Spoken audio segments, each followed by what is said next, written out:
சமீபத்தில் நம்ம திருநெல்வேலி ஜங்ஷன் கிட்ட டீ குடிக்க போகும்போது நம்ம ஊரில் இந்த பைக் ஒன்று பார்த்தேன். இந்த பைக் வந்து பார்க்கறதுக்கு ரொம்ப அட்டகாசமாக இருந்துச்சு. இது வந்து ஒரு எலக்ட்ரிக் பைக் தான். லுக்கு வேற லெவலில் இருந்துச்சு. இந்த பைக்கோட நேம் வந்து பார்த்தீங்க அப்படின்னா ரிவர் அப்படிங்கிற எலக்ட்ரிக் பைக். இது பெட்ரோல் கிடையாதுங்க.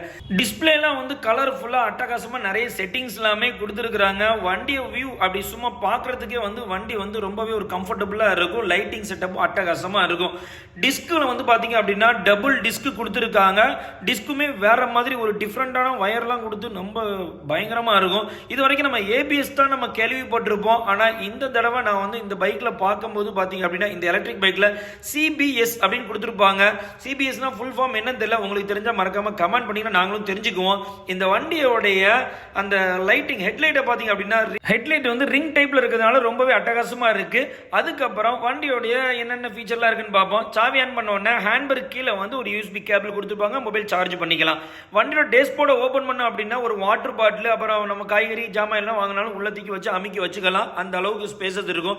டிக்கியே பாத்தீங்க அப்படின்னா அதுவும் அப்படிதான், நல்லாவே ஸ்பேசஸ் இருக்கு. நல்ல விசாலமான இடம் இருக்கும். ஒரு தடவை சார்ஜ் பண்றதுக்கு ஃபுல் சார்ஜிங் 5 மணி நேரம் ஆகுமா, 100 கிலோமீட்டர் தூரம் போகுமா. நல்ல பிக்கப் இருக்கு, நல்ல பெர்ஃபார்மன்ஸ் நல்லா இருக்குங்கிறாங்க. எலக்ட்ரிக் பைக்ல பெரிய பைக்கா வாங்கணும்னு நினைக்கிறவங்க கண்டிப்பா இந்த வண்டியை ட்ரை பண்ணி பார்க்கலாம். ஸோ வீடியோ பிடிச்சா லைக் பண்ணிட்டு மற்றவங்களுக்கு இந்த வீடியோ ஷேர் பண்ணி நம்ம சேனல் ஃபாலோ பண்ணிக்கோங்க.